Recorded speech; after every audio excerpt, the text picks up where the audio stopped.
Minister has refuted reports that Sir Neville Snack has resigned as Governor General.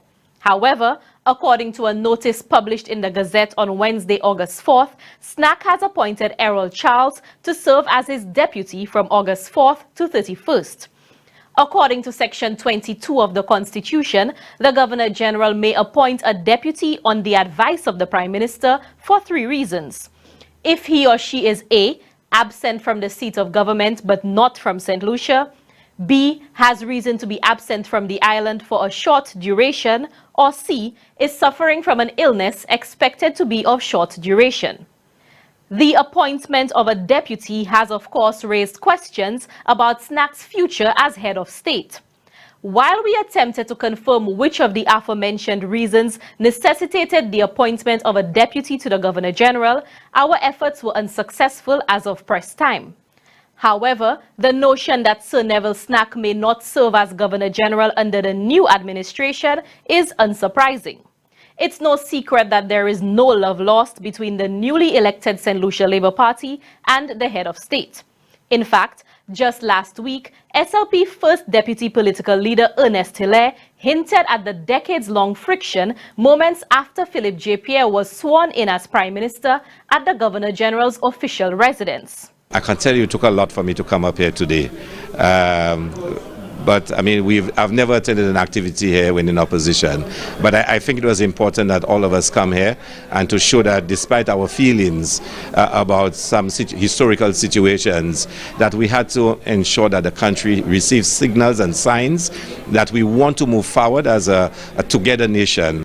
Snack's strained relationship with the SLP dates back to the 1987 elections when the elected Labrie MP switched political allegiance to the UWP, increasing Sir John Compton's parliamentary majority from 9-8 to 10-7.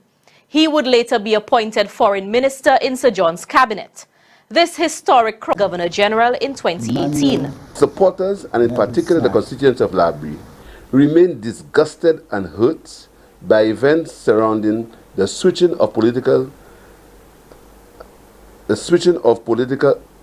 allegiances by the current Governor General following the 1987 general election. He presented himself to the electorate as a Labour Party candidate, won the elections, and days later joined the opposing UWP to be appointed as a minister. Had the Prime Minister consulted the leader of the opposition, he would have been cautioned against the risk of potentially bringing the office into disrepute and derision, given the unprecedented election events of 1987. However, Snack's actions are perceived differently depending on which side of the political divide one sits. This was evident in the remarks delivered by then Prime Minister Alan Chastanet during Snack's 2018 installation ceremony.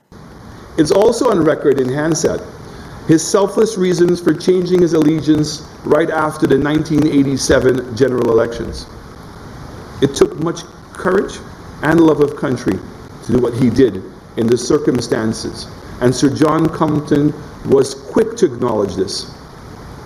Sir John himself had found good reason in his time to move from one political organization to another that he felt was better placed to deliver the aspirations of the people. Nevertheless, the SLP has remained adamant in their rejection of Snack's appointment over the years. In fact, as previously highlighted by Labrie MP Alva Baptiste, it had become common practice for opposition MPs to boycott the Governor General's throne speeches between 2018 and 2021. We are not attending the throne speech. We cannot be sitting in the very same parliament where Mr. Neville Snack crossed the floor and listen to him in a joint sitting. So, if Snack does eventually vacate the role, or if he is replaced by the new administration, who will be St. Lucia's next Governor General? While several prominent names have been floated around, the new administration has remained tight-lipped on any potential appointment. However, one may glean some understanding of the type of individual the SLP government would like to see in the distinguished role. The party has often compared Snack with his predecessor, Dame Paulette Louise, who they described as a professional capable of uniting people across political divides. She did not immerse herself in party politics. She does not have a history of political treachery. And so she's appealing. She's qualified, you know. So that's the kind of, you know, human beings that we need to be occupying, you know, such high positions in our country. But for us to casually put in a GG for political expediency, it is not the best way to go, because the GG represents the Queen in St. Lucia, and we must ensure that when we speak about St. Lucia and the head of state comes into sharp focus, that it is somebody of merit, somebody with substance, somebody that people will see did not land in that position because of political considerations. For Choice News Now, Amani Matre reporting. And once again, this is really, really interesting stuff, because if all of the speculation people had as to who would be the new Governor General, since the rumors were circulating that the GG had resigned, Snack had resigned. I know that Sir Julian Hunt and some other names are being put forward to be the Governor General, but we're seeing that that's not the case. Mr. Errol Charles is now the Deputy to the Governor General, and that has been the new appointment. It's also interesting seeing the Prime Minister I need to get used to that. The former Prime Minister, and bear with me, please, the former Prime Minister saying that when Neville Snack crossed the floor, he said that it was because of courage and love of country. So with Snack doing that, it's courage and love of country. But when we see what's happening recently with King, you call it political treachery. And it again just shows people will change the narrative depending on whether it suits them or not. So just for us to understand, because so many changes are happening, just for us to understand what exactly is going on, I thought that was needed. But more on another issue, there's also another question of, you know, the leader of the opposition, what happens then with that, and who is this person? There are a lot of questions going on about that as well. And there's also another more pressing question, like what will Norbert Williams wear if he doesn't have a job? Will he still wear a bow tie? Let's take a look. It's official. Ex-Prime Minister Alan Chasney has taken up the new role as leader of the opposition. The Governor General, Sir Neville Snack, approved the appointment of the ex-Prime Minister to carry the mantle of leader of the opposition for the next 5 years. The Public Relations Officer in the opposition United Workers' Party, Norbert Williams, confirmed the appointment on Thursday. We have a system of government in St. Lucia which makes provisions for independence for the ruling party and also the opposition. With regard to the role that the opposition will play, the United Workers' Party as opposition will play the role as it is expected to be played by any other party or entity which has acquired that role. I want to state categorically that the United Workers' Party is well established in the fabric of St. Lucia since its inception in the early 1960s, and the United Workers' Party will hold the government accountable, as it is required to do, for the betterment of the people of St. Lucia. According to former Prime Minister's resignation as leader of the United Workers' Party was rejected by the organization. Well, actually, that's not 100% correct. However, at a meeting last week in the aftermath of the elections of the executive of the United Workers' Party, Alan Chasney verbally tendered his resignation, and the executive attending at that time unanimously did not accept his resignation. And as a result, he has continued as the leader of the party, and as such, he has the confidence of the executive of the United Workers' Party, and as such, the Governor General has appointed him as being the one who has the most favor, if you will, of the members opposite, and as such we have that situation as it unfolds today. The Miku South MP and now leader of the opposition in a social media post stated, quote, "We are fortified by the fact that our party received over 37,400 votes, which is more than the previous opposition received with 6 members," end of quote. Chasney closed off by saying, quote, "We will do our utmost to serve them and all St. Lucians as we continue to work towards a prosperous St. Lucia for all," end of quote.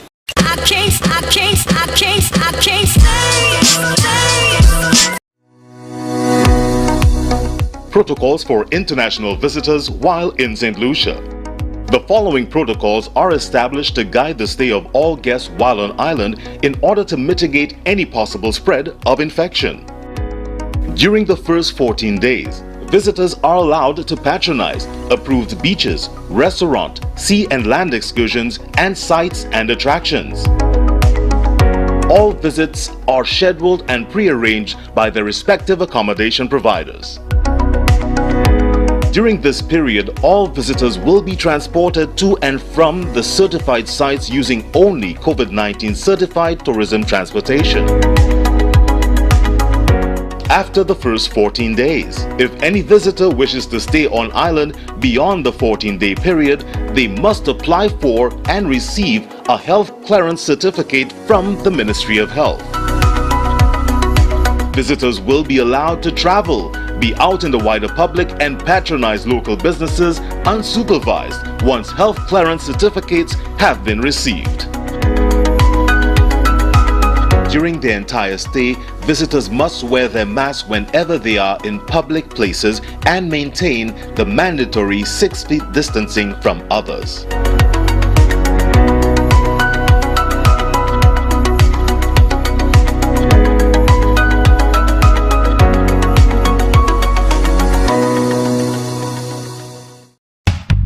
We can win this war. Get vaccinated. Taking our life back.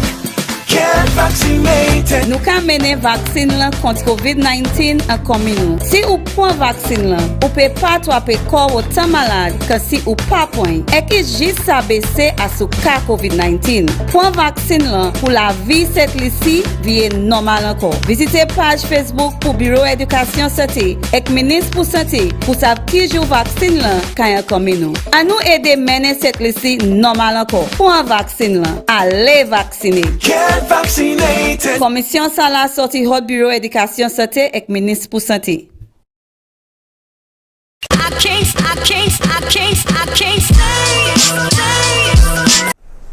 Welcome back, and thank you very, very much for staying with us. Now, we have to get into what happened yesterday. Before we do, though, let's take a look at our new ministers and members of cabinet. Let's take a look at the first image there where we're seeing the different portfolios, assignment of portfolios of cabinet ministers. Prime Minister Honorable Philip J. Pierre is the Minister for Finance, Economic Development and the Youth Economy. Dr. Ernest Hilaire is Minister for Tourism, Investment, Creative Industries, Culture and Information. Minister for Education, Sustainable Development, Innovation, Science, Technology and Vocational Training. Alva Baptiste, Minister for External Affairs, International Trade, Civil Aviation and Diaspora Affairs. Honorable Stevenson King, Senior Minister and Minister for Infrastructure, Ports, Transport, Physical Development and Urban Renewal. Let's go to the next one. Joachim Henry, Minister for Equity, Social Justice and Empowerment. Dr. Virginia Albert Poyot is the Minister for Public Service, Home Affairs, Labor and Gender Relations. Gender Relations I'm very concerned about. I would want to see how that plays out. Kenson, hey, your middle name is Joel, my G. Kenson Casimir, Minister for Youth Development and Sports. Alfred P. Prosper is the Minister for Agriculture, Fisheries and Food Security and Rural Development. Wayne Girard is the Minister in the Ministry of Finance, Economic Development and the Youth Economy. And Richard Frederick, Minister for the Minister in the Office of the Prime Minister with responsibility for housing and local government. And you have the parliamentary secretaries, Dr. Pauline Antoine Prosper in the Ministry of Education, Sustainable Development, Innovation, Science, Technology and Vocational Training, and also Honorable Gideon Ferdinand, the parliamentary secretary in the Ministry of Tourism, Investment, Creative Industries, Culture and Information.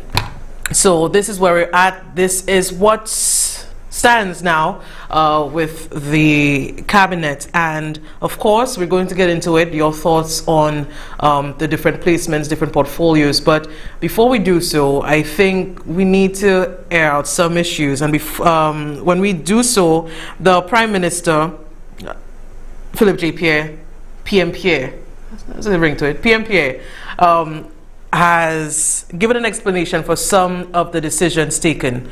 I thought that too was interesting, because if you're speaking of transparency, and we've been calling for that, and now when you have a prime minister who at least attempts to share what exactly is happening and the reasoning for the decisions being made, I thought that was interesting too. So if you missed it, or if you didn't, let's hear again what PM Pierre had to say about some of the decisions being made that some people, even now, they have a problem with. Let's go.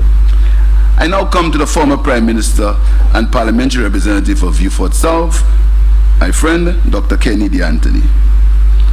Before I gave any consideration to cabinet positions, I met Dr. Anthony and advised him that I'd like to name and appoint him as a senior minister in the new government. I also invited him to select any portfolio that would interest him. Dr. Anthony advised me that he would not be able to take up any new cabinet position immediately, as he had to undergo minor surgery in the next few weeks and would need time to do so. He also had a number of legal matters to handle and would not wish to disappoint the clients whom he had agreed to represent. Consequently, we agreed that we will revisit my invitation in 6 months. It is my hope that, given Dr. Anthony's undisputed experience, knowledge and skills, he will help to shape the policies of the government and mentor the young, inexperienced ministers in our cabinets.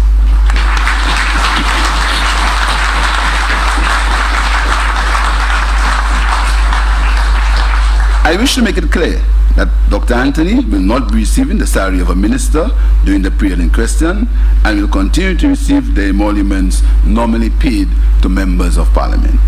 Meanwhile, I wish to assure the people of Beaufort South, and indeed all constituencies whose parliamentarians do not currently hold a cabinet position, that the constituencies will not suffer any disadvantage as a result under this government and my leadership. I now come to Mico North, the history-making face of the future.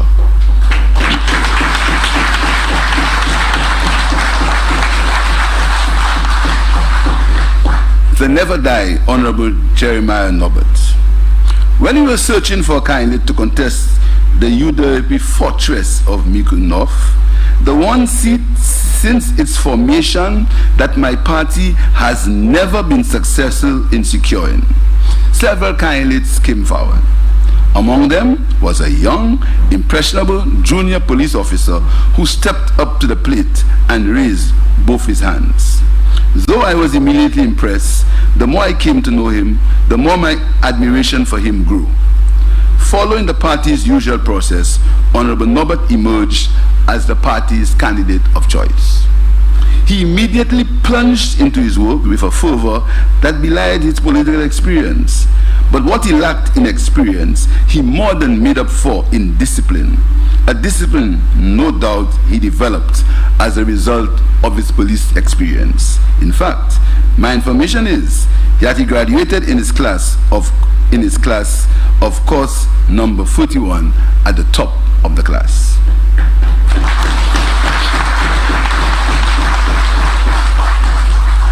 And if seeking to capture the UWP stronghold was by itself not sufficiently daunting, Honorable Norbert was simultaneously undertaking higher education, pursuing a bachelor's degree in political science from the University of the West Indies.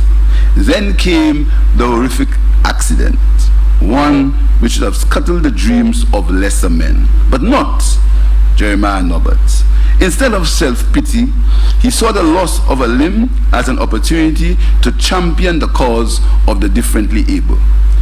He also immediately assured the people of Mico North in particular, and St. Lucia in general, that though he had lost a limb, he had not lost the determination to represent the constituency.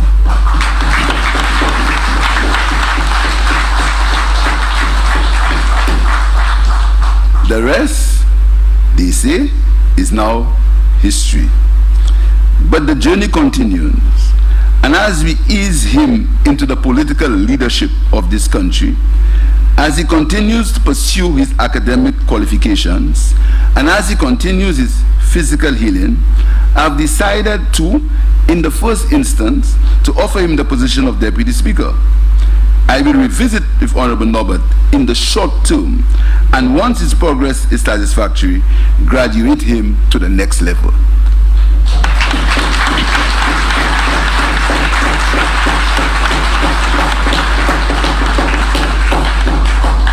I have assured Honorable Norbert that the needs of the people of Mico North will be a top priority for my government. So, explanations being given for at least some of the decisions being made. I think it is noteworthy that for the past 5-6 years, the Shastri administration completely disregarded the Constitution, did not obey the Constitution by not having a deputy speaker. And now that Philip J. Pierre has decided to do that, to obey the Constitution and appoint and have someone as a deputy speaker, he is getting a lot of blows for it, at least what I'm seeing on social media. And as for Jeremiah Norbert, of course, some people feel slighted by the decision being made, and for some others, with what Philip J. Pierre has said and what he said about Jeremiah Norbert, and what people themselves and the culture, the way we think as St. Lucians, the way we feel on the ground, that if you don't have a minister, if you don't have a ministry, then upa anda, you're not in it. And that is what's happening right now. So in all of what Philip J. Pierre has said in the House during the swearing-in ceremony, people have their right to disagree. And we're going to take a look at some of the people, notable people. They have spoken during the campaigns. I know the next one we're going to listen to, he was a former independent candidate for Mico North, but decided to let that go and place his support behind Jeremiah Norbert. So after what Philip J. Pierre said yesterday, he is incensed. I am so so this is flabo ma flabo I am so freaking disappointed. Yes, you're giving independence. You're giving independence position in the dumb government and the person that works so hard. What about the people that work hard in Mico North? What about me? I drove out of my independent race to support Jeremiah. Speaker, say Saiwaf. Say Sanu Wafa Mico North. And the people from Mico North that think they are so red. You will come and give me mepui. You better check what you're saying. Because I am for people. I am not for whoever. You'll give all Pauline Antoine, Zofute, Kimunoko, Tubun, yes, Kazime. Put it up by Kazime, Deputy Speaker. Because Osap Kosi they take a fashe. Well, you'll better say bye-bye to Mico North. You'll better say bye-bye. Bye-bye. Listen, I think that you can't run away from it. There are people who are unhappy, and that's going to get mildly pissed. But to say that he speaks for everyone in Mico North, I don't think so. And later on in the show, I would want to get calls from that area in Mico North to tell me what exactly is going on in your mind. Do you feel slighted in some way? Clearly, Mr. Marvin here, he feels a certain way about everything that's going on, and he's not the only one. There have been very vocal people speaking about political affairs and political developments, and we have aired them, featured them on the show throughout, and we will continue to do so. So Appa, a favorite of mine, has his own concerns about what is going on right now. Now we disappointed in you, Mr. PM, because you remember you ain't give Jeremiah no portfolio, and you give the Cock Savant and King portfolio, eh? Them are not part of the party, all right? You're undermining Jeremiah and say, well, because of his 1 foot, you're waiting for him to get back to good health. He ran all 3 elections with his 1 foot. He can take our portfolio with his 1 foot. You're giving him deputy speaker, huh? And he have his degree in politics, huh? Why are you treating the youth like that? And you say you want to develop youths, huh? You're just showing me, boy. On that page, huh? You're just like the previous administration. You only have no regard for the youths. History, you'll have enough young youth in parliament. And you'll have a historian among y'all, and you'll do give him a portfolio. You'll make him speaker. Why you don't make him security minister? He's police. Top his class.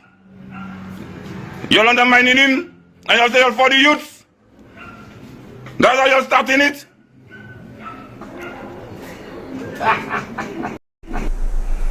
I think there are legitimate concerns there. People who feel that they have done something remarkable in their own mind, and for a young man to change a culture of a people in an area who have voted the United Workers' Party for 40 years and, you know, had their faith entrusted, placed in him. For some people, and I know Apa is from Miku North and he was raised there, he lived there for a long time, people feel slighted.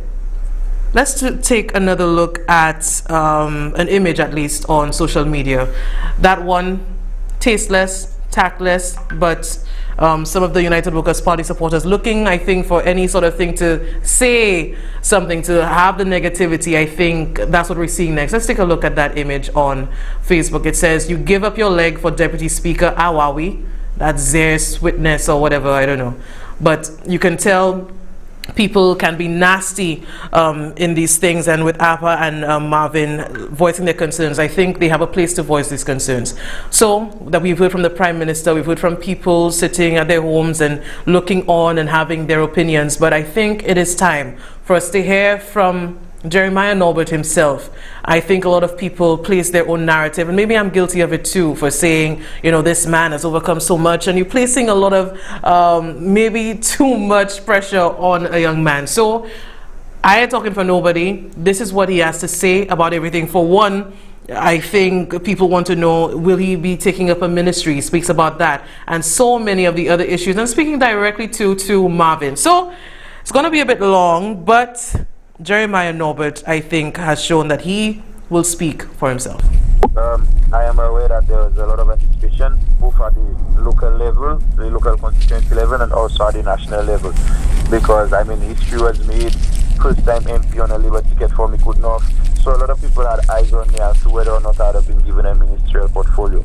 And there's a lot of excitement at this stage in our democratic process, moving from the electoral strand into governance, as to who would be a minister and who would not be. And you know, all constituents feel good about having their MP as a minister, and I'm not sure as to why there is that type of affinity. And because we also get the complaint where people say that they feel ministry takes away the presence of the parliamentarians in the constituencies. But with regards to that, I have to say I have to thank the Prime Minister for honouring my request. He gave me the option of choosing having a seat at the table as it relates to ministerial portfolios, and he was generous to me. However, with many things considered, I opted to assume the role of Deputy Speaker of the House of Parliament. I say that, and I want to say to my constituents that there is no disappointment there, and they should not be discouraged or disappointed by this decision. After some very important matters are dealt with, you know, the trauma that I would have gone through with my accident in February. Even coming from Martinique, I never really had a chance to recuperate. I jumped back straight into the campaign, and I never really got a chance to recuperate and allow my leg to heal properly. So there is still some sensitivity and some discomfort with my leg as we speak.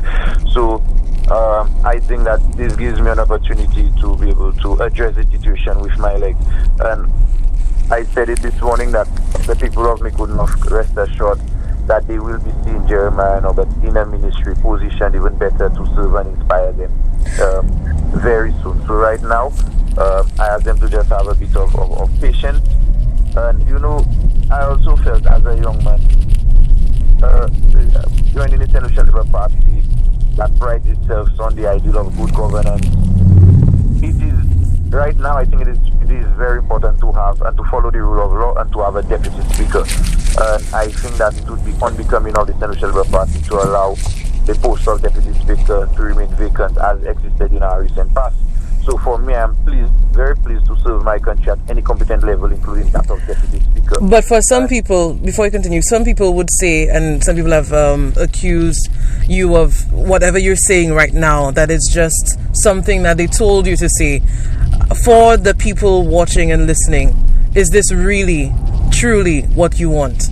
What you wanted, and it wasn't something, some political ploy, something of the sort? I can tell, I think I have been true and honest to my constituents and to the people of St. Lucia.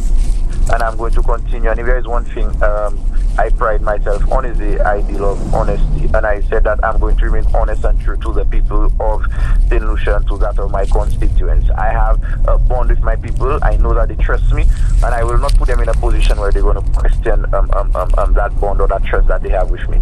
This is a decision that I had discussions with the Prime Minister about before I agreed to that decision. I think it gives me, taking a ministry right now would have put me under some immense pressure as it relates to my leg. And that was the biggest thing for me. I never got a chance to recuperate as it relates to my leg.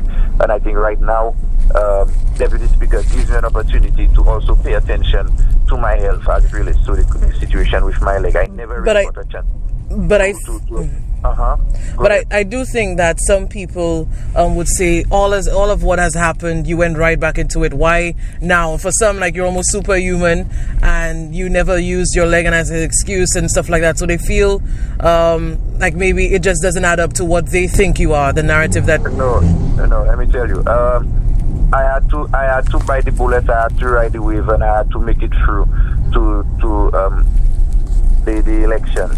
But if we're being honest and we're being fair, I think that the general public would understand that I jumped back into the race immediately after my accident. I never really got a chance to recuperate, and I think that it would be unfair for me to continue like that and break down and then not be able to represent the people all together, instead of I take a few months to address the situation with my leg, get there, and I'd also like them to know that I was given the option of getting into a ministry, choosing a ministry, and I assured them that they are going to see Jeremiah Norbert in a ministry very soon.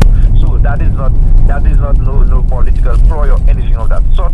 That was a well-calculated decision, and I think that was the best decision. I know that this was the best decision for me and for the people of Micoud North.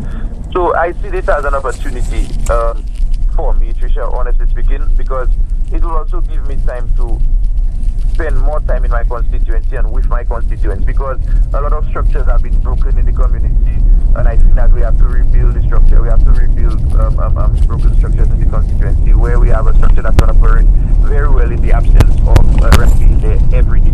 So it also gives me that opportunity to be able to make these adjustments, put the structures in place, get my teams working, get my people on the ground to start working. I've also been given the full assurance and the full backing from the Prime Minister and from the Cabinet of Ministers that I will get the necessary support that I require to carry out works in my community as we speak, and Micoud will be given top priority. So with this type of pronouncements we made, the people of Micoud North should be very happy with what the future holds for them and with the type of representation that Jeremiah brings to them. All I ask is to just have a little bit of patience with me, allow me to just get this situation. And I know that there was some speculation about me traveling to go and further my studies. This itself, I can refute that notion right now and dispel that and tell you that there is no truth to that. I am not going anywhere. I am staying right here with the people of Micoud North in my constituency to do the work that we need to do in the constituency to develop the constituency. That is what it is about. And I am not going anywhere. So those people who fear or worry about whether Jeremiah is just going to abandon them, I am committed to working, committed to the people of Micoud North. I have made that very clear, and I would like to reiterate that statement, let them know that my commitment is to the people of Micoud North first and foremost, and to see to it that the people of Micoud North are empowered, that the projects that they were asking for, that we can start them, the works can start, and we can work as in unison and bring forth that development that we're asking for in the community. Now, I think in one way you have somehow changed the culture. People cannot take that away from you in being the first person to win on an SLP ticket in Micoud North. Do you think that now extends to changing the culture perhaps of people thinking that an MP needs a ministry? I mean, people are angry, they don't understand why you would do something like that. And do you think that also leads to that? It also lends to that? I've made statements openly about what I think about that particular situation. I think in certain instances, if we are quite honest, this has failed the constituents, where ministerial portfolios takes precedence over that of the constituency's needs. And I believe that as much as I say we change the culture, I believe that automatically you winning a seat does not automatically put you in a position to run a ministry. And that is, we've been cultured that way, But I think that this is something that we need to reflect on and see whether or not this has been working for us or whether it has even failed us as a country, and whether or not we should get people who are qualified in the field and who did not run an election to fill the posts of different ministries. That is, as a young man, I mean, that I have had that discussion with other people in my constituency, and I think that it does not mean that automatically you winning a seat should put you in a position to run a ministry. I think that what should happen is that the parliamentarians' focus should be first and foremost the constituents and the people who elected them, and seeing to it that these people are taken care of, that their needs are met, and that people who are better equipped to run a ministry should be placed in these positions. But it should not be, that's just my personal opinion, that it should not be a situation where automatically because you win a seat you should be given a ministry. I don't share the same sentiments. And what I think also, what Deputy Speaker does for me as a young man, I mean, making my entrance into the political arena, into Parliament, I think sitting in the chair of Deputy Speaker gives me an opportunity. I've been given the assurance that I will be invited to Cabinet, so it also gives me an opportunity to get a fair understanding as to how Parliament procedures operate, getting myself familiar with the standing orders and with Parliament procedures and whatnot. So it puts me in a position, by the time that I'm ready to take up that ministerial portfolio, it would be a smooth transition for me because I'd have already understood. I would not be like a fish out of water. So I think it gives me like an orientation period to learn the ropes, and then I would be in a better position to take on a ministry. So when you speak of ministry, what would you want to lead? What do you want to head? Have you made a decision yet when the time comes? I have not, to be quite honest, I have not I have made I cannot give you an affirmative on this as we speak now. I think... Then what interests you at least? I mean, as a former police officer... Yeah, I know a lot. I know there's speculation about, and a lot of people ask me the question about national security. I think that I can make a meaningful contribution as it relates to national security. I think I can, but I think that there are also other areas like social justice where I think I also have a meaningful contribution to make. So, I do not want to jump the gun and say, okay, well, that is what I'm interested in right now. I'm looking at how things are playing and see where I can make the most meaningful contribution. And then maybe closer to the time when the Prime Minister agrees to give me a ministry, I will make a determination. And at the end of the day, the determination is that of the Prime Minister. The last decision is his. But one thing I know about my Prime Minister and the Prime Minister of Tresha is that he is not someone to impose things on people. Rather, he engages you. So he will give me an opportunity to engage him as to what my preference may be. I'm not saying that he will go with it, but I know that he will have discussions with me as it relates to that matter. Final question from me is whether you are prepared to be misunderstood. I know Mr. Marvin, somebody I think was Reading Independent, he was very expressive about his disappointment of the entire thing. And there are other people who think like him and people who might listen to this interview and still not agree with you. Are you prepared then to be misunderstood? Yes, you see, what I would appreciate is if the constituents of Miku North would just give me a day or two so that I can address them publicly. I don't want them to jump the gun. I want them to understand the rationale behind the decision-making process. I don't want them to go ahead and start thinking that I was sidelined or I was marginalized in any way. So I think if they just give me an opportunity to speak to them in person, and that's very soon, maybe today or tomorrow, what it would do, it would give me an opportunity to explain to them what was the rationale, and then they would better understand what was the thinking process behind that decision, and they would understand that the thinking process was one that was going to affect them positively or impact them positively if you understand that way. So I asked them to just have a little patience. I mean, we've just gone. The swearing-in ceremony was just yesterday. Just give me a day or two. Let us address it. If there are any needs, I ask them to. If there are any concerns, they can direct the questions at me. They know the kind of person I am. I'm open to questions. I'm open to suggestions, and we can have a cordial discourse so that people don't have that. We can eliminate that element of doubt or that element of fear that the people of Miku North may have right now. And I want to ask them to. They have placed their trust in me throughout the campaign. They placed their confidence in me, and I want them to continue to place their trust and confidence in me. I will not disappoint them. I made that promise to them, and I promise them that I will not disappoint them. So this is what the MP from Miku North had to say about everything. And, you know, listening to him speak about honesty, because I was wondering, you know, are you just saying that because you're trying to save face, or is it something that you said? I don't know. You're the politics and there are meetings and stuff, but you have to say something to the media, say something to people, and that's not what you really feel. What do you really want?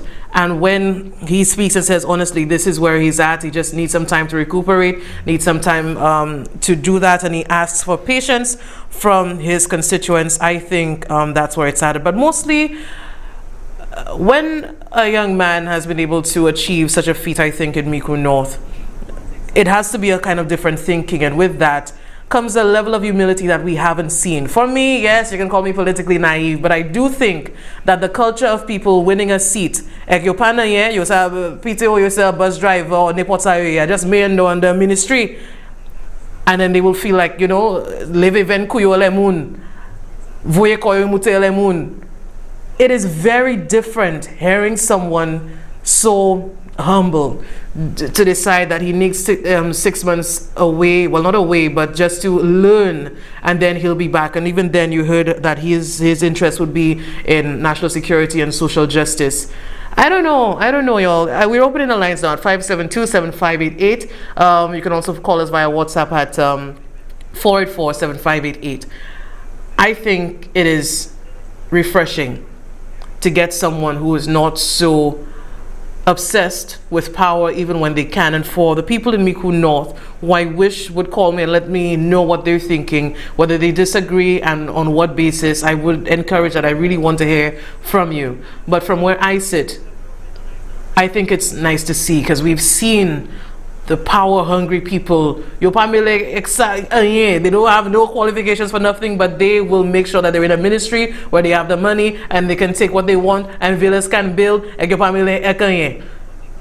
But to see somebody say that, I think that's different, and I welcome it. I welcome it. Call me naive if you want, but within 6 months, he's saying that he will have a ministry. He will be doing that, but for now he's going to look at the different structures like the fishermen and the single mothers that he spoke of. That is important.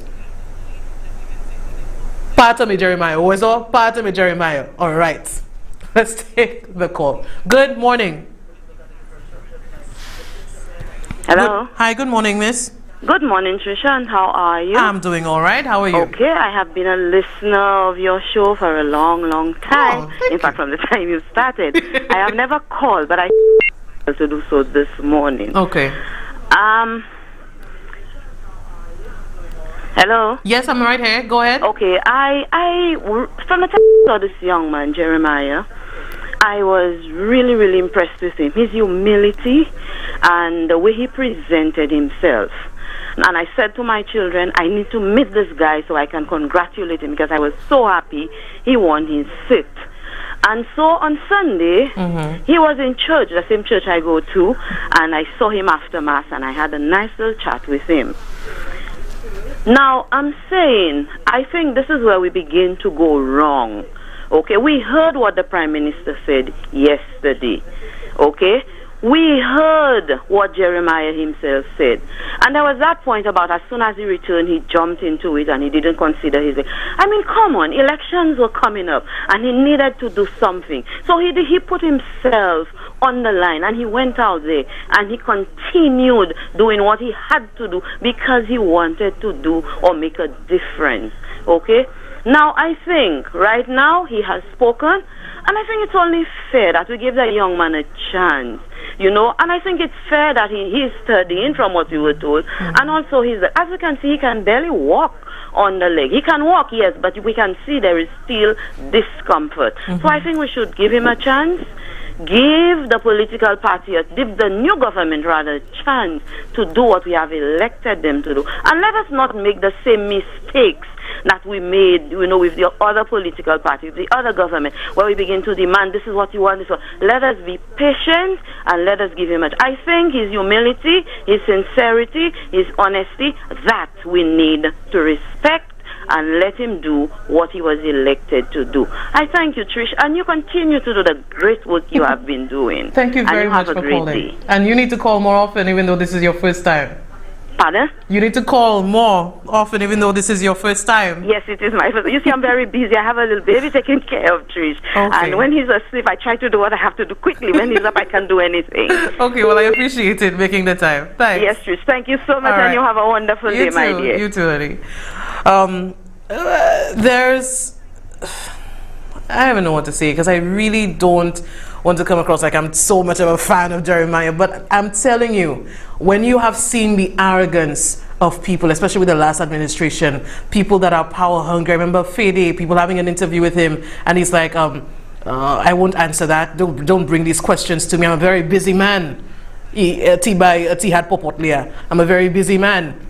We've seen that. This is refreshing, and I know for many people, especially Miku North, to do what you did, to go to SLP after 40 years, that you expected all of that. But hearing a man say, I just need a little bit more time to recuperate, let me just be here with you, let me get this leg, let me just do that, let me learn. I think I was jealous. I really think that's a great rep, a great MP for Miku North in the way that he thinks. Let's take the other call. You can tell me if I'm wrong. Good morning. Good morning, Tresha. Hi, good morning, miss. Okay, I would just like to know one thing. 6 months down the line, they have to have an elected member to be deputy speaker. So if Jeremiah has to hold a position in the ministry, who will be the deputy speaker? Will they take out somebody from a ministry, the elected member, to put there? Please, I would like an explanation. I just cannot see it right now. Thank you. That's what I have to say. Thank you, caller. That's a good question. But, you know, as to what will happen then with the deputy speaker, that's to be seen. I know Dr. Anthony did not want any portfolio, so maybe it can be him. Who's to say? But with what Jeremiah Norbert is saying, that it doesn't even have to be 6 months. If he feels like it'll be earlier, then he will say something earlier. And I honestly do not think any administration right now, with what Miku North has done, the history that has been made, you would have to be insane to slight them in any way. But if this is what the MP would want for himself, and if there's a saying that says you cannot give from an empty cup, and he also said that if he doesn't do this now, he is worried that he will completely, you know, just shatter under the weight of all of it. So for right now, he's just taking this time to do that. That's a good question, though, call. Do we have another call? Good morning. Good morning, Trisha. Good morning, sir. Yeah, a long time I haven't called. I wonder why. I came home to do the job. Okay. And I'm still home right now. Okay. And on the Jeremiah issue, you know, I listened to your interview with him, and he said most of all what I wanted. But I think in St. Lucia we really have to change our mentality as to who we electing and the reasons why we are electing them. First of all, I want to make that point. I've made that point several with a lot of people. We do not elect ministers. We do not. We elect parliamentary representatives. And I'm very happy that he reinforced that point. And we have to understand when a minister, somebody is a minister, the minister is to represent the whole country, not your constituency.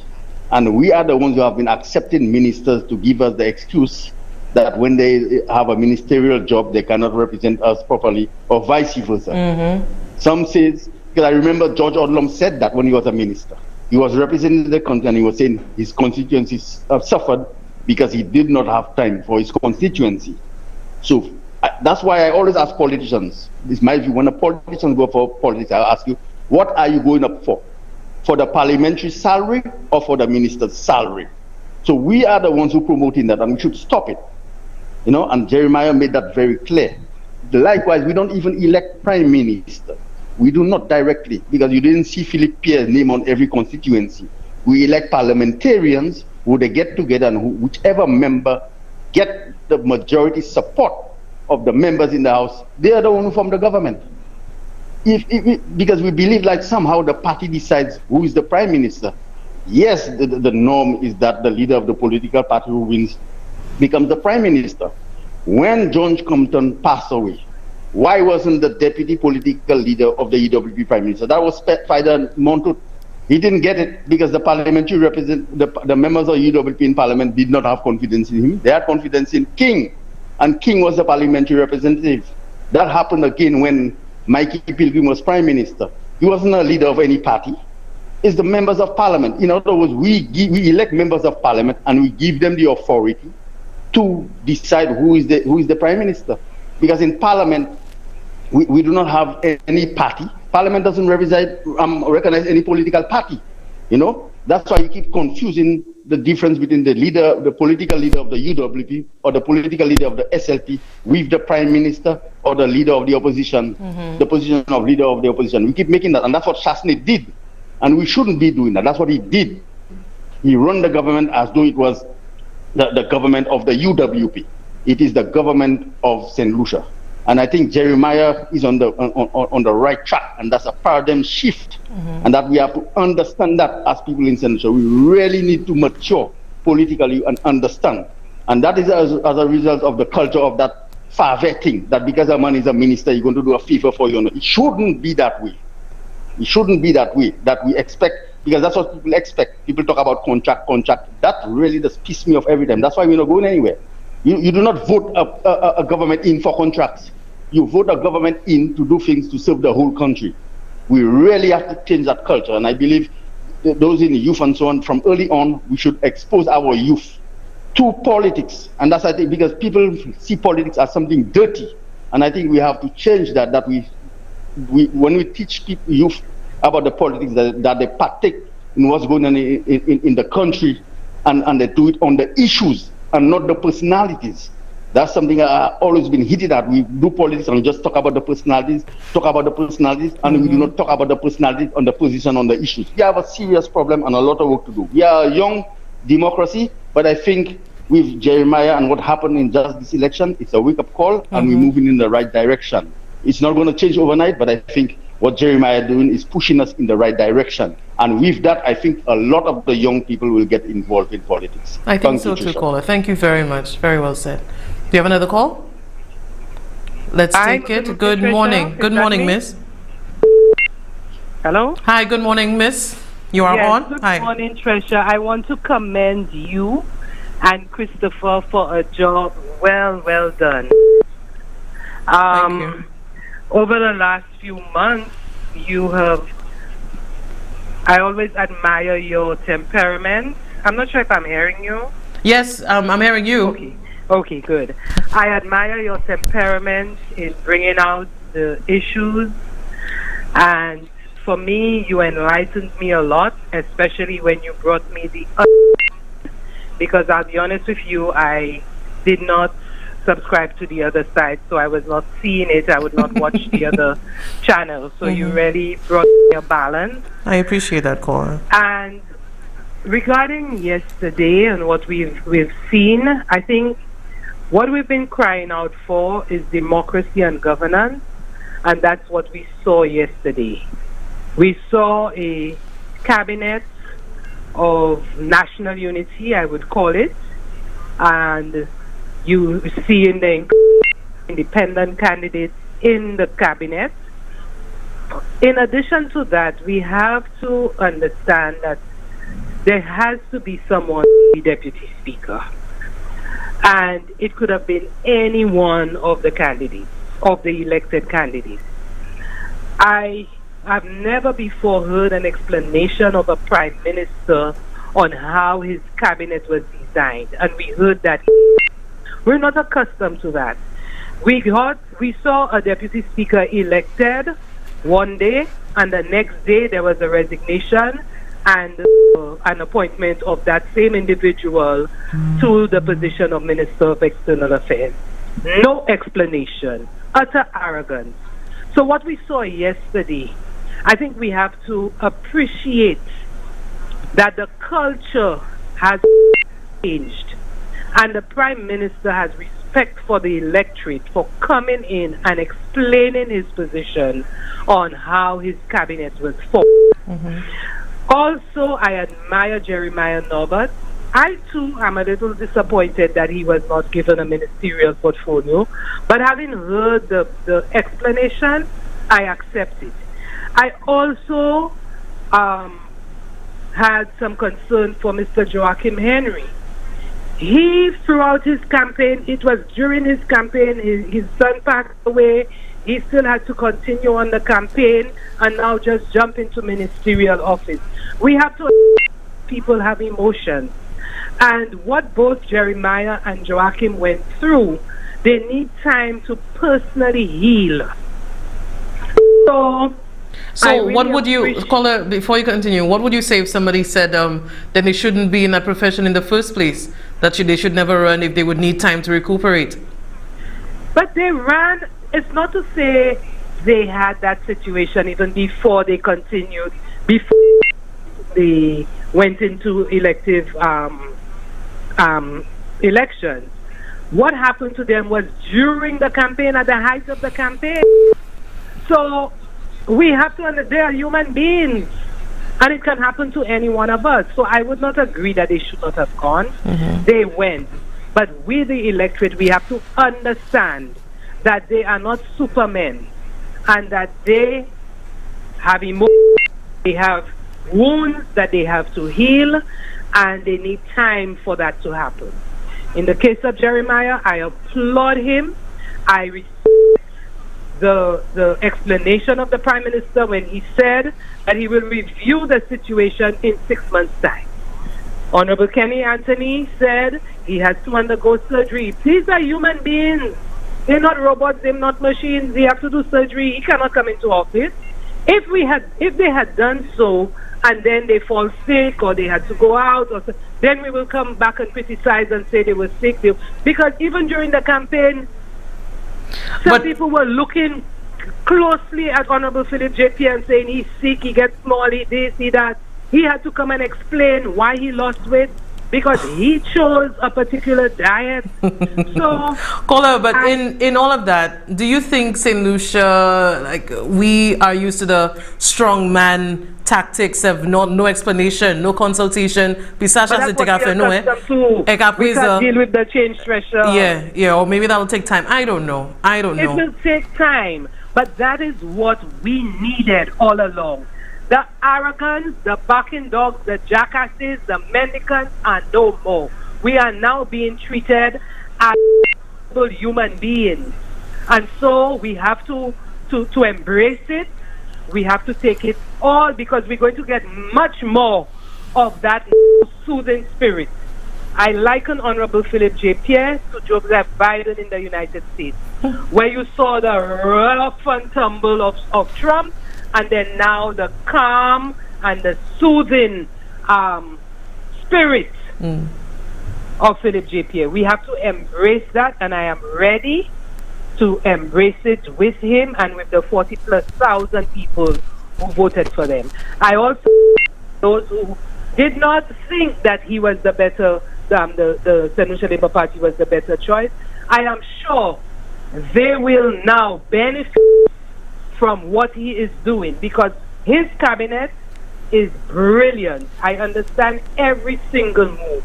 Brilliant cabinet. He's chosen among the 17 candidates. He don't have no cluster on this one, that one. Final question from me to you would have to be about the infrastructure portfolio. I know that you have supported Stephenson King and the Blue Wave. Some people are disappointed that he did not just stay independent and hold the cabinet to account, hold the government to account, and now he has a ministerial portfolio. What are your thoughts on that? People's concerns about that. Being in cabinet does not mean that you cannot hold the government to account. He is in the right place to hold the government to account. Honorable Richard Frederick is in the right place to hold the government to account. I believe with Richard Frederick there, the man who kept us on our toes for the last 9 years, being now in cabinet, you don't think he will keep the cabinet on their toes? When, you think he will just when you have an oath of silence and everything else? When you're in cabinet, I don't know. I believe that it's when he's in cabinet, he can sound all his bells and his cloche. And on the other hand, the cabinet members, if they believe that he's going astray, then they can pull him back. I believe in the future. We are in the 21st century, and this is a government, we've seen it many places. You see governments of national unity. This is what we have seen there. But I believe the role that you are playing and I am playing and many of us is to continue to be vigilant and ensure that the government, we are now the opposition, so to speak, and we would have to ensure that what they're doing is in the best interest of our country. But I have every hope, I have every confidence in this administration, in Honorable Stephenson King and Richard Frederick, together with the St. Lucia Labour Party elected members and parliamentary representatives, that they are going to do good for the people of St. Lucia. And if they don't do good, the same wave that brought them that will bring them back. Thank you very much, caller. Thank you. I appreciate your contribution. You're welcome, Tresha. Continue to do the good work. Thank you. Have a good one. Do we have another call? Okay. Well, there's no real overtime. Christopher's not here. So we can try to take a few more calls, maybe two. You can call us at 572-7588 and also at 484-7588. And I think with the last caller, the one before the last, speaking of, we think that politics is dirty and some young people wouldn't even want to be thought to have any affiliation with a party. You're seeing something different with Jeremiah Norbert, and in the same way that he ran his campaign, it was clean. There was no sort of dirtiness, like when Nancy was hopping on one leg on platform, making fun and mocking Jeremiah Norbert. You can see that transition then of, I think, somebody making decisions on something that's within them and not what everybody else is thinking. Let's take our call. Good afternoon. Hi, good afternoon, Trish. Hi. How are you? Well, I'm good, but it's good to see you back in such, vigor after all of that. Yeah, man, I missed you. I missed you all. Absolutely. I'm happy to see you there. Trust me, Miss Hunt. Will suffice for sure, because you brought a different mix to everything. Yeah. A couple of things I want to say. Exactly what you just did earlier on there with the show with Jeremiah Norbert explaining himself out. As to why is it and why he made this choice. Obviously, they made it together, and he studied political science, so I would think he knows a thing or two about how the political system needs to work. And if he wants to learn the political system a little more so that he can better operate the mechanism of the political system, I think that's an awesome thing, because most of the persons that came in there, we don't know who they are. Mm-hmm. And may I say, Mary, our health minister has vanished. I thought somebody was going to file a missing person report or something. We haven't seen her anywhere or heard from her, just vanished. So we don't want that type of scenario where somebody's put in a situation just to fill the gap while there's other micromanagement happening and the person who you think is representing is really just a puppet. Very good point, caller. Mary was the worst. I mean, yeah, but she vanished though, but that is real serious because nobody really asked right now. Anybody say, where is she anyway? No, because even when she was there, she wasn't there. So when she's not there, just leave her where she Precisely. So she was never there at all. Really. Yeah, right. And she wasn't here either. Caller, thank you very much for your contribution. You are more than welcome. And as I said, you should maintain that, and the new party should keep open to the public what it is exactly. Yeah. Thank you. Let's take our final call. Good afternoon, sorry. Good afternoon, caller. What's happening here? Good afternoon. Okay, I think we've lost that one. Let's take another if we can. But yeah, I am, like I said, I am interested in hearing all of you and the callers. I would particularly like to hear, maybe I have to go to Miku myself and hear what people are saying, how they feel about that, because I really am interested in knowing what's going on down there. Let's take our final call. Good morning. Good afternoon, Tresha. Good afternoon, caller. How are you? I'm all right. How are you? Very well. Okay. Tresha, listening to some of the comments from some of your callers, as well as, comments coming from Jeremiah Norbert's constituency of Mikud North. Tresha, there are so many things that we have yet to understand in terms of the politics, in terms of government, in terms of governance, and that is why dialogue like what you're presenting must continue. And it mustn't just be dialogue on the talk shows, We must have those open discussions, town hall-like meetings where people can come together and speak, discuss, exchange ideas, exchange thoughts. I mean, that is how democracies develop. You know, I heard one of your callers talk about, you know, the situation with Norbert vis-a-vis the situation with Joachim. Now, Tresha, look, Norbert has already spoken. Maybe we need to hear from Joachim himself. Now, people heal differently. Norbert has a situation where he has a physical ailment, and he figures, I mean, based on his own words, he figures he now needs time to heal. Time he didn't get because he figured he had to plunge right back into the campaign because he needed to win the seat. Joachim Henry, on the other hand, who is to say that plunging into ministerial duties will not give him the type of healing that he needs because of the type of work that he has to do, so he can concentrate more on that rather than concentrating on the loss of his son. You know, so we need to we need to look at things in a different way, Tresha. We need to give serious thought to these things rather than coming out and shooting off at the mouth on things some of which we don't even understand.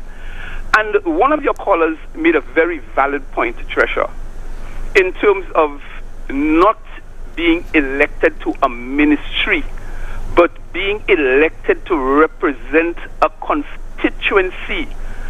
And ministerial portfolios are at the behest of the Prime Minister. People need to understand these things. One thing, though, that raises some concern for me, and I think one of your callers alluded to that. In fact, she mentioned it. When Jeremiah Norbert said in 6 months' time, this deputy speaker position may or will change, I'm a bit concerned about that. Because like the caller said, who is going to give up his or her ministerial portfolio or portfolios to go into the deputy speaker's position just to allow Jeremiah Norbert to get a ministerial portfolio or ministerial portfolios? We need to be careful with these things, Tresha, because unless and until somebody decides in consultation with the Prime Minister that, look, I am going to give up my ministerial portfolio or portfolios at the end of 6 months or thereabouts, or maybe 10 months or 12 months to accommodate Jeremiah Norbert, that is not going to change. So we need to be very careful about these things.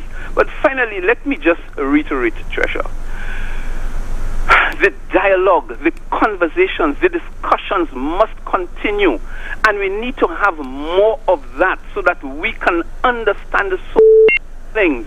The government, this new government, this government in which so many of us have so much hope, have invested so much hope, so much confidence. This government needs to come out on a fairly regular basis and let us know what's going on. Take us into its confidence. Report. The press, Tresha, the press must go out there and keep, in the same way that one caller mentioned, Richard Frederick and Stephenson King will ensure that the government does what it's supposed to do, which, by the way, they're now members of. The press, even more than Stephenson King and Richard Frederick, the press must keep the government on its toes. And that is why I want to see, as soon as possible, a Freedom of Information Act to better help the press do its job. So no more of this cockalorum foolishness about you get stuff by the market and you want to come and ask me and all this nonsense. The press represents the people of this country in much the same way, in fact even more than the government represents the people. The press is there to ensure that the information that the people need, the information that will help them make informed decisions, that the government is forthcoming with that. Thanks, Tresha. Thank you very much, caller.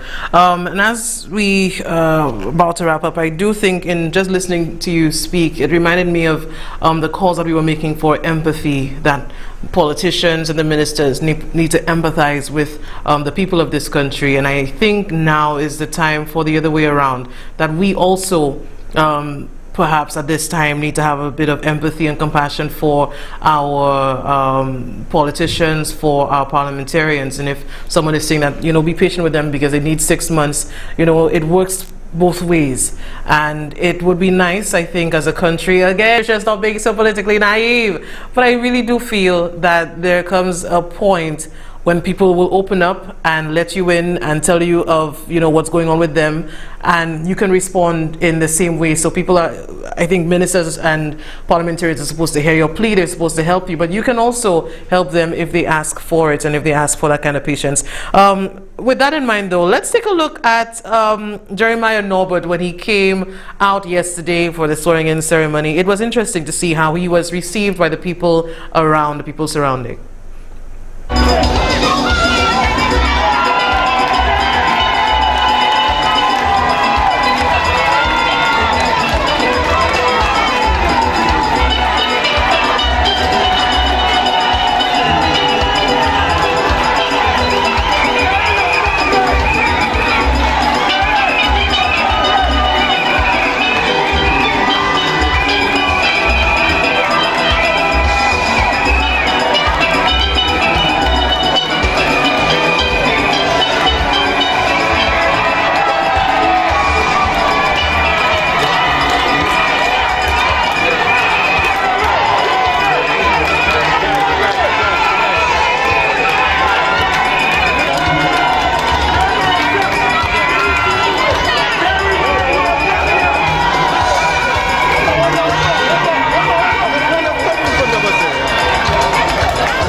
And that was just a snippet of what happened outside. And I think we have come to the end of the show. I want to thank you for the discourse. I want to thank you for the honesty. I want to thank you for the sincerity of the calls and the comments and everything else.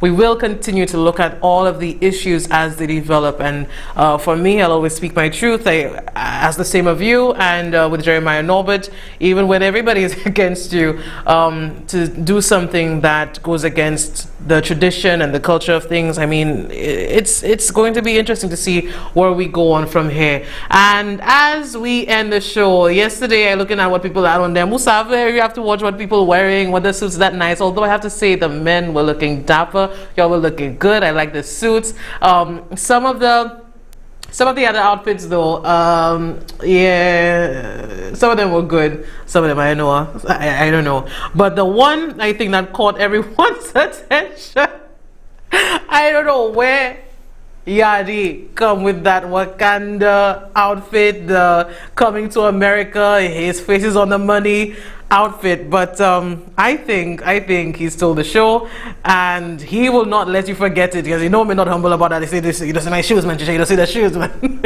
So that was good to see as well. He'll tell you, I guess if you want to know, it's from some African designer, he told me. But with everything going on, and there are some real serious issues that we have to talk about. But hey, you know, you have to look at the fit, you have to look at, you know, the swag. And I think Yadi had the prize yesterday.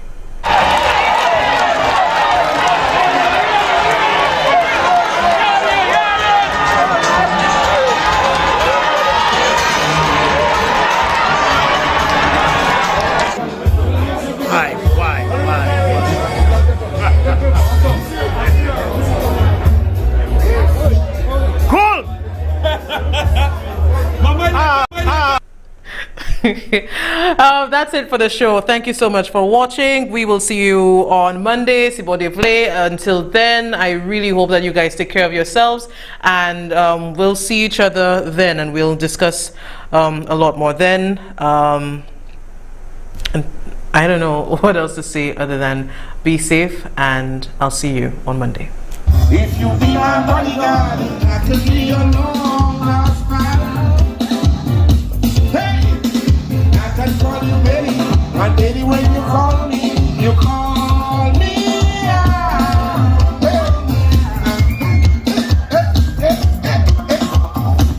Yeah, man, love you.